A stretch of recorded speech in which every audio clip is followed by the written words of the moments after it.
Hey guys, welcome back to part 3 of day 27, and this is about 11 o'clock now, way after when I was supposed to, there was a Q&A thing today, and only one person showed up. Well, it's not much I can really say, except thanks to the one person who came, I guess.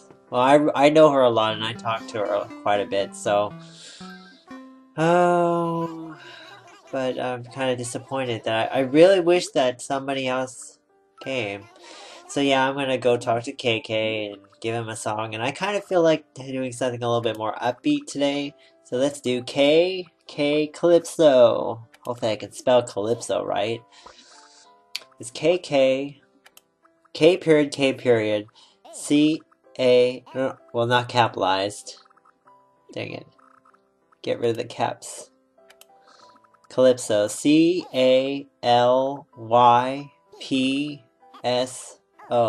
And I think that's the way you're supposed to spell it. I'm trying to think that's correct. And I think it is correct.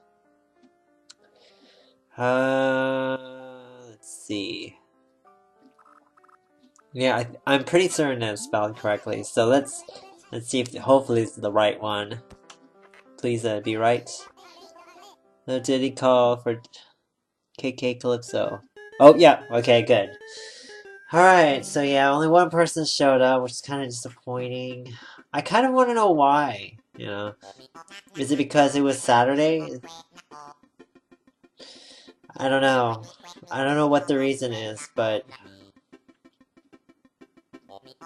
nothing really much I can say. I didn't really talk about that much, because, when there's only one person there, and, she doesn't really have to ask questions that much, because we always talk a lot. It's kind of... there's nothing really to talk about. So, it kind of makes me not want to do it anymore. But, I don't know, we'll see. Not me. Na na na na na. I just love that song. It's just so funny. It actually is a good one that sounds better on the CD than it actually sounds in his voice, because it sounds kind of ridiculous right now. But yeah, anyways, so let me just finish up talking about the episode of UK X Factor, since I didn't finish talking about it. And I finished it with Frankie last time. Get your rocks off. Yeah, that made me feel dirty, and it made me feel annoyed and strange and ugh. Bleh. I'm ready for him to go home. I don't think he's that into it. It just didn't feel like that's the kind of singer he is, so it was kind of it was forced. So, whatever. Alright, so after that was The Risk. And they say by Gnarls Barkley. That's another choice where I kind of looked at it and said, that's not really a rock song. It's more of a R&B song kind of song. And I just felt, again, it was the same problem that I felt like Rhythmics. And it was kind of strange because the second... I mean, they both came from the same judge, So if you're gonna pick a rock song, pick a real rock song. Don't pick this rock arrangement of a R&B song. That does not count,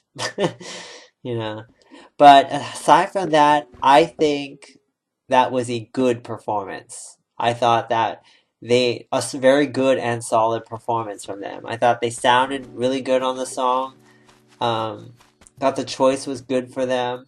The vocals were pretty good all the way through, and then solo and harmonies wise. So that was really good, and I like that. I like them, but I don't think that they are that contemporary.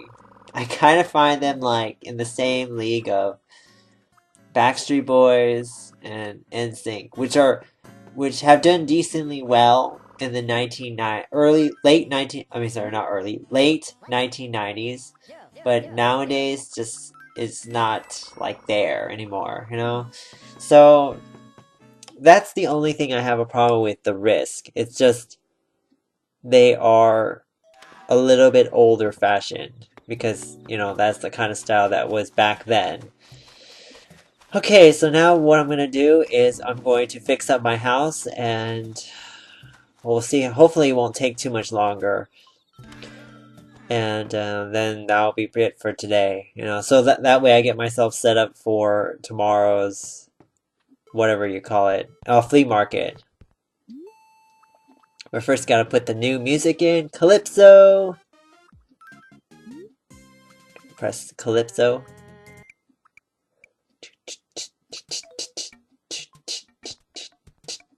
I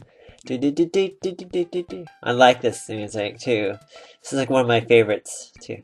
So now I just gotta get rid of all this good stuff that I usually put in and then put it into the wardrobe and then bring all the stuff that I don't need out. And get people to buy that stuff. So yeah, I like the Risk. I didn't love them. I think they could have been a little bit more contemporary. Though I think the song choice really worked for them. It fit them as the kinds of singers they are. Okay, so after that, after the Risk was Johnny Robinson, and oh, this guy. This guy makes me... Okay, I'm not gonna finish my sentence there, but he's saying, I believe in a thing called love, and by The Darkness, I believe. And when I heard the choice, I was like, okay, you know, let's see what you got. And his voice is really, really high. But I thought he was really good. I mean, last week for some reason it was like, it was really good last week. I mean, I thought he did a good job last week. The only problem was he was copycat. This to me did not sound copycat at all, you know. So I think he sounded good on the song. I think it was a good choice for him. He made it his own, and in a way, it had all the things that are required for a performance. You know, it had a good performing. He has good performing skills. He's actually quite likable, which is funny, you know, because sometimes, you know, these bad acts, I see them once in a while. Every season, there's always one or two that are always so ridiculous, you know. And I'm like, why are they still there? But Johnny was really good. I actually think he is the first legitimately good person who actually can, who I mean, not I mean, first person who is actually kind of was a joke, but is not really. He's not really that much of a joke. He's actually quite likable, which is funny. Because usually those kind of contestants are like, stay away from me, you know. But I think he's quite likable. I actually think he has a good voice. I don't think he has the strongest voice, but I think he has a very good voice. He has quite a high registered voice, and I don't have a problem with that at all. Some people might wear thin on people, but I don't. It doesn't wear thin on me, you know. So I think he sounds good. I think he performs well. I think he has a different style that's different from everyone else. He's memorable. That's what I really like, you know. And irregardless of whether or not it's a train wreck, you know, he's memorable. That's what's really important. And I think he did a very good job selling the performance, because only he would be able to sell that performance the way he did. So I think he did a very good job, and one of the better ones of the night, I have to say. And I never thought I was ever going to say this, because I always thought he was a joke. The first week it was a joke, but this week it was not a joke. So I think a lot of people like him too, which is surprising, you know. So it's not just me that thinks it this way. So yeah, I think he did a good job. I think he's 100% safe this week, and there's no way he's going home. And he shouldn't go home, because there's a lot of other people that are kind of safe and predictable and kind of boring, you know, that needs to go before him. So yeah, Johnny was great. I liked him. There's something about him that I like. He's just fun to watch. And I love Kelly's reaction, saying that he's her guilty pleasure. I kind of agree. And then Gary actually didn't hate it, so I was like, okay, I was digging it. All right, so enough about Johnny. The last performance of the night was Misha B. She sang "Purple Rain" by Prince, and I think she did a good job with the song. I don't think it was great, mainly because I think it sounded very much like everyone else that sang it before. It kind of sounded like Tracy Cohen singing it. Tracy did a very good job when she sang it back in season 7. Sorry, it's back in season 7, and I think she did a really good job then.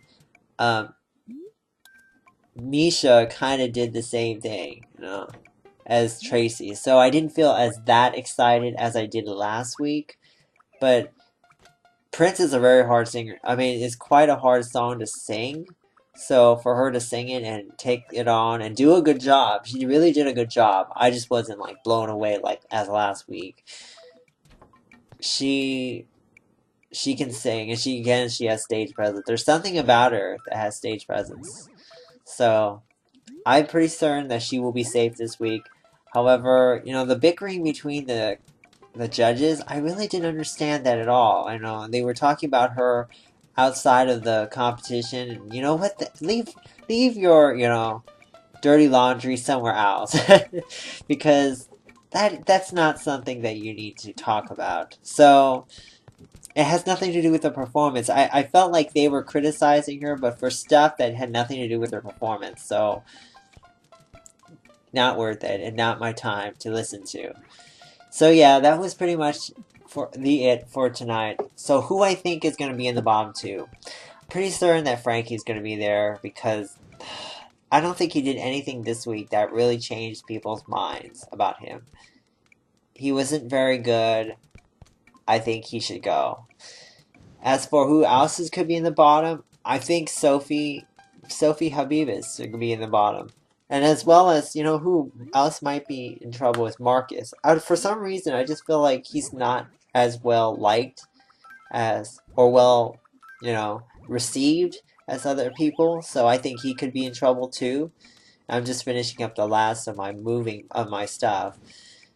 And then that'll be it for this episode. So, let's see. Yeah, so I think it's either going to be Sophie, Marcus, Frankie, and even Sammy and Janet are not like locks. So yeah, I can see a lot of people ending up in the bottom 2 this week. So we'll see what happens tomorrow. We'll find out the results, and then that's pretty much it. So I hope you guys enjoyed this episode. See you guys later. Bye.